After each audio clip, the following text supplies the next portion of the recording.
అదేవిధంగా మీ అందరి అభిమాన నాయకుడు, గొప్ప నటుడు,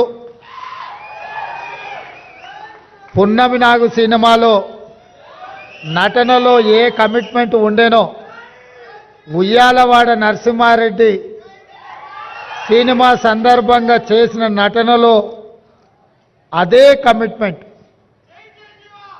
అంటే వారికి సినీ రంగంలో తొలినాళ్లలో అవకాశం వచ్చినప్పుడు ఈ అవకాశాన్ని జారవిడ్చుకోకూడదు, ఈ అవకాశం ద్వారా పైకి వెదగాలని, ఇండస్ట్రీలో నిలదొక్కుకోవాలని ఏ కన్విక్షన్తో కమిట్మెంట్తో వారు తన వృత్తిని చాలా గౌరవప్రదంగా కొనసాగించారో 46 సంవత్సరాల తర్వాత కూడా నటనలో వారి తపన ఈ రోజుకు అదే స్థాయిలో కనిపిస్తుంది. వారే మిత్రుడు చిరంజీవి గారు.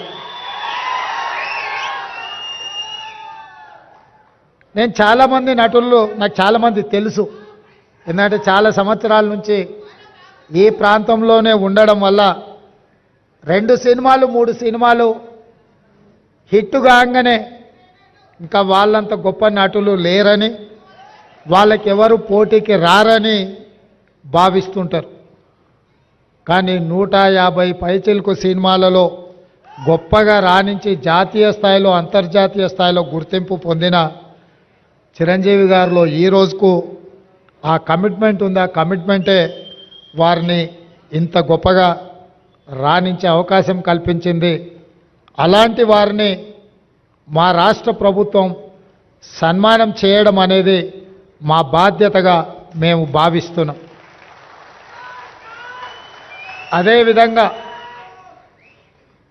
గ్రామీణ ప్రాంతాలలో మారుమూల పల్లెల్లో పెరిగి స్థానిక కళలు వృత్తిగా మార్చుకొని వాటినే ప్రదర్శిస్తూ అందులోనే తమ జీవితాన్ని గడిపిన పద్మశ్రీ అవార్డు గ్రహీతలు వేలు ఆనందచారి గారు, శ్రీ దాసరి కొండప్ప గారు, శ్రీమతి ఉమామహేశ్వరి గారు, గడ్డం సమ్మయ్య గారు, బంజారా కెతావత్ సోమ్లాల్ గారు, శ్రీ కూరెళ్ళ విఠలాచార్య గారు